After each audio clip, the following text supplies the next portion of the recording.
God bless America. Hello, everybody. I am the Talk Radio Protege. This is the Protege program. Thank you for joining me. I hope that you got to catch the State of the Union address last night. I hope that you enjoyed it. I've got a funny story about that. I was watching or monitoring the Fox News website yesterday, looking for news tidbits that I could talk about in yesterday's video, and they had their countdown clock of when the State of the Union address was going to be. And when I was looking, it said about 7 hours, and I thought, okay, it's about lunchtime, it's about noon, it'll be at 7 o'clock in the evening, I'll have plenty of time to get home and catch the speech. So I go about my day, I come home, and I'm beginning to unwind, I'm changing into my evening clothes, preparing to eat dinner, and I realize the State of the Union address is coming. I need to pull up a YouTube channel that I can watch it live.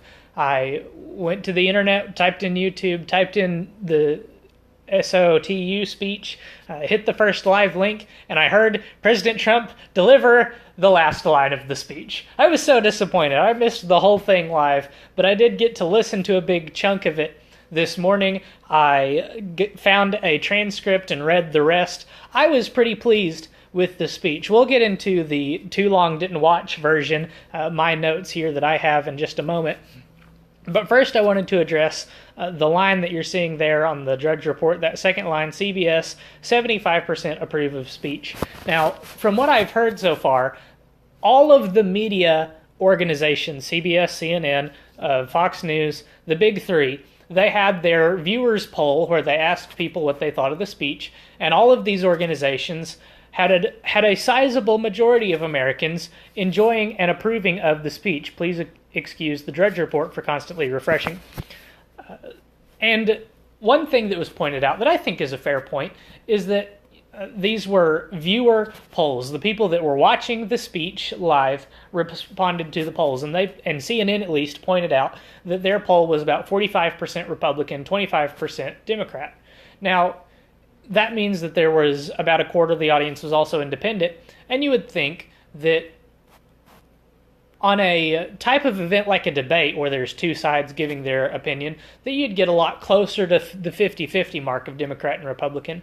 When it's something like this, where it's just one side that's getting to lay out their speech, you're going to have a lot more of their supporters watching. But all the same, I was surprised that CNN had more than 1% Republican watchers. Now, I'm surprised that CNN's audience for the State of the Union speech was as many Republicans as they said that it was. At the same time, I was surprised that their audience was as many Democrats as they said that it was. 25% of their audience should be a substantial number of people. For CNN, that kind of an audience is probably much more representative of the tone of the country than their typical audience would be. So I happen to think that a majority of Americans enjoyed the speech, enjoyed what the president had to say. I myself, let's go through my cliff notes. So here's how, in loose terms, how the State of the Union speech went last night. So the first thing that the president did is he described the tragedies that the United States faced last year and how we responded. He highlighted some specific heroes of those tragedies. He called some of them out by name. That's another thing that we'll get into, is the guests that the president had in the gallery for this speech was a great shift from what we've had in previous years. The next, Trump described the state of the economy. It's doing quite well. It's doing much better than it has been for the past decade. He described some of his policy objectives for 2018. And if it was me giving the speech, of course, the armchair quarterback always knows the right play to make. But if it was me giving the speech, I would have left this part out. I would have focused only on the great things that we've been doing in 2017, how great the country is, and what our general outlook is moving forward. I don't think I would have gone into as much detail as Trump went, but he described in some detail some of his policy objectives. He talked about an infrastructure package. He said he wants $1.5 trillion for that. He said he wants to address prescription drug costs. He said he wants to do a big immigration reform package. He talks about the 4 pillars of that reform package, one of which is interesting. I talked about this in a video previously. You might want to go watch it. But Trump is proposing a path to citizenship for 1.8 million DACA participants. And the path to citizenship is 12 years long. And that's important. That's a key. That's something that we haven't got in previous amnesty packages. And that's one thing that makes this amnesty different from previous amnesties. If you want to go and watch that video of mine where I talked exactly about this. It's called Trump Sells Us Out. The other 3 pillars, let's see if I can remember them off the top of my head. One was ending the visa lottery, one was ending chain migration, and the other one was border security, but I don't remember into how much detail he went on that. He talked about renegotiating trade deals and continuing to do that. He talked about addressing the opioid crisis, and he talked about the opioid crisis in relation to trade deals and immigration. The 2 other things that Trump talked about, one was foreign policy. He talked about the administration's progress in tackling terrorism and ISIS. He talked about the recognition of Jerusalem as the capital of Israel, and he talked about dealing with Iran and North Korea. Not in very specific details, but in some generalities. And the final bit of his speech that he talked about that I want to read to you word for word, because I think... this happened to me last time I was trying to open this up. I think that this will be one of the greatest pieces of a speech that President Trump will give in his entire presidency. This block of speech, in my opinion, is perhaps the greatest piece of a speech that's been given in this decade. Let me present it to you. I'm sure that it won't sound the same coming from the president, so you might go look up the speech, skip down to the end, look for this block of speech here. I loved this. I actually applauded myself reading this stuff because I loved it. It was that same yearning for freedom that nearly 250 years ago gave birth to a special place called America. It was a small cluster of colonies caught between a great ocean and a vast wilderness, but it was home to an incredible people with a revolutionary idea that they could rule themselves, that they could chart their own destiny, and that together they could light up the world. That is what our country has always been about. That is what Americans have always stood for, always strived for, and always done.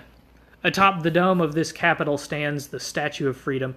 She stands tall and dignified among the monuments to our ancestors who fought and lived and died to protect her. Monuments to Washington and Jefferson, to Lincoln and King. Memorials to the heroes of Yorktown and Saratoga, to young Americans who shed their blood on the shores of Normandy and the fields beyond, and others who went down in the waters of the Pacific and the skies over Asia. And freedom stands tall over one more monument, this one, this Capitol, this living monument to the American people. A people whose heroes live not only in the past, but all around us, defending hope, pride, and the American way. They work in every trade. They sacrifice to raise a family. They care for our children at home. They defend our flag abroad.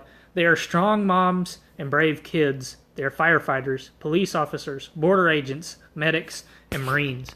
But above all else, they are Americans. And this capital, this city, and this nation belong to them. Our task is to respect them, to listen to them, to serve them, to protect them, and to always be worthy of them. Americans fill the world with art and music. They push the bounds of science and discovery, and they forever remind us of what we should never forget. The people dreamed this country. The people built this country, and it is the people who are making America great again. As long as we are proud of who we are and what we are fighting for, there is nothing we cannot achieve. As long as we have confidence in our values, faith in our citizens, and trust in our God, we will not fail. Our families will thrive. Our people will prosper. Just freaking amazing. I loved it. Just I wish I had had the patience to sit and listen to this point. I wish I could have listened to his delivery of this. And perhaps after I finish with this video, I will go back and do exactly that. I loved every line of this last paragraph. And I am so proud of our country. Just the president's deliverance of this paragraph, just my reading of this makes me proud of my country, makes me happy to be an American. In reading this paragraph, I couldn't think about the policy struggles that we had last year. I couldn't think about the resistance. Also, the resistance, trademark pending. I couldn't think about the resistance that the Democrats and the establishment Republicans had been putting up. The only thing that I could think of while reading these words were how fantastic it is to be an American, how fantastic it is that we live in a country with this rich a history, with this grand of a legacy. I was thrilled with these words. This, in my opinion, was the President of the United States baring his soul, revealing to each and every one of us listening how much he loves this country. I was so proud of our president in this moment of the speech. And I didn't even get to listen to it. I just had to read it. And I couldn't get over how much I loved it. There were moments in the chunk of the speech that I got to listen to where I applauded, and it's somewhat out of character for me to applaud something that I'm seeing on screen or listening to, and I know the person that's doing the thing that I'm applauding can't hear me, but I applauded some of the moments in this speech. Just reading this, I knew that I had to applaud. This was fantastic. But in spite of this, let's go back to the Drudge Report page. In spite of this, look at all these headlines. This is the division in this country. I'm going to read some of these to you word for word. We might even click on and go into some of these. Pelosi frowns at call for working together. Gutierrez triggered by USA chants. Black Democrats stone-faced reaction to news of low black unemployment. ABC News called the speech divisive, gloomy, and sad. How can you hear what I just read to you, the tail end of the president's speech, and think that that was divisive? How can you read that and think that that was sad? MSNBC triggered by the word family. ACLU complains Trump used the word America more than 80 times.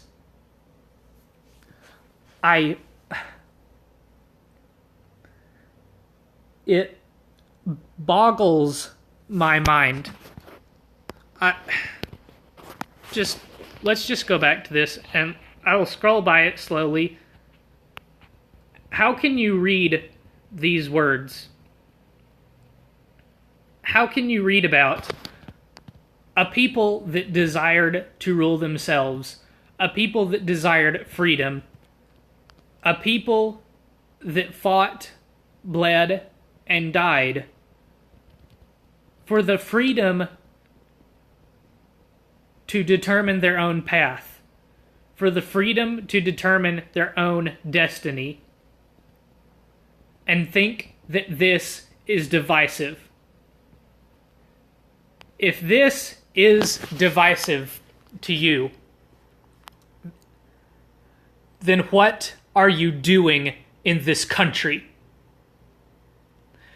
If you can't agree, this is the most core of American principles. That we desire liberty and freedom above all. And if you can't agree with that, how American can you possibly be?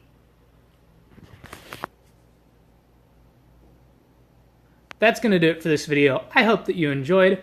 I hope that you'll go and watch the speech for yourself. Make sure that I'm not taking anything out of context. If you'd like to see some video and photographic evidence of some of these lines, of Pelosi frowning, constantly fidgeting with her dentures, of black Democrats refusing to applaud the fact that black unemployment is at the lowest that it's ever been. If you'd like to see a live vulture in the House chamber in the form of Chuck Schumer, I'm not kidding. The way that Schumer does this move, where he hunches forward, he lowers his head beneath his shoulders, tilts his chin downwards, and looks at you from beneath his eyebrows with a look in his eyes that says, "I want to devour your soul." And it's just, he looks like a vulture. I'm not kidding. Go watch Mark Dice's video. If you don't care for his commentary, fine. Just mute the video and let the images speak for themselves. But that's all that I have to say at this point in time. TLDR, this is a fantastic State of the Union speech. I almost forgot one more thing before I go. I'm terribly sorry. I hope that you're still hanging around. The guests that the president had in the gallery, a stark contrast to the guests that presidents like Barack Obama have had in their gallery. President Donald Trump, in his State of the Union speech, used his guests as illustrations of positivity, as visual aids of the strides to prosperity and liberty that our country has made in the past year and continues to make throughout his administration. Contrast that with the victim parades that Democrat presidents like Barack Obama and even the Democrat National Committee in the last election decide to put on when they have their guests on. Now that is all that I have to say at this time. Thank you so much for watching. I hope that you enjoyed. If you did, leave a like, subscribe. This video is going to be public before 6 o'clock. There's not going to be a 6 o'clock video today. I wanted to get this out as soon as I can because I know this is a hot topic, and getting out early on these things is better than getting out later. So again, thank you for watching. Thank you for tuning in. Subscribe, hit the bell for notifications. You won't want to miss future videos. We'll continue to cover the news stories as they roll out. Until then, good night, and God bless America.